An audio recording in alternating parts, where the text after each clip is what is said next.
For the first time, a majority of potential home buyers will be millennials. It's part of a housing market shift expected in 2020. With the new year quickly approaching, KCTV5's Betsy Webster asked the experts what buyers and sellers can expect.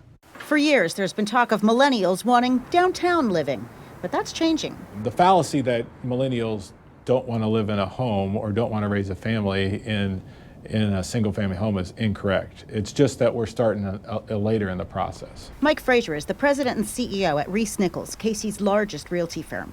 He expects 2020 to bring even more demand as the largest population age hits 30, the key starting age for new home buyers. So finding a starter home in 2020 will be harder than it already is. Certainly we have inventory shortage on the low end of the market.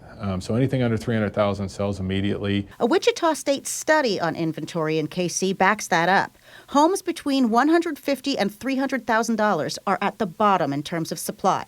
The most supply is for $750,000 and up. That's where prices are dropping. There are a couple of key factors in play here. With the mid-level homes, we've got Gen Xers and boomers who are staying there instead of upgrading like they used to. Then on the entry-level homes, well, you've got a lot that were bought up by investors during the Great Recession. They've been renting them out. People thought they would sell for a profit, but instead they're still renting. There is some good news ahead, though. Limited good news, probably. New construction is really has rebounded. Here's why it's only sort of good news. Most of the new construction is in the top tier price range. And remember how we just said the older generations aren't upgrading? Well, he thinks some will once new spaces come on the market. And that would mean some additional mid-level homes available, but not enough to fully meet demand and drive down prices. The WSU Business School forecast anticipates home values will increase by 4.9% next year.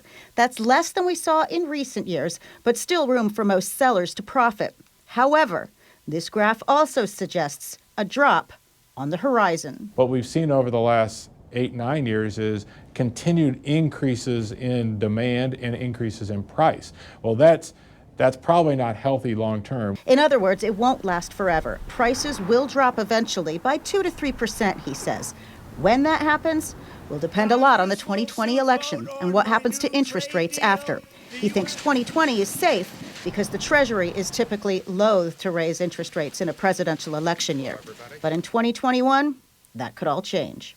Betsy Webster, KCTV5 News.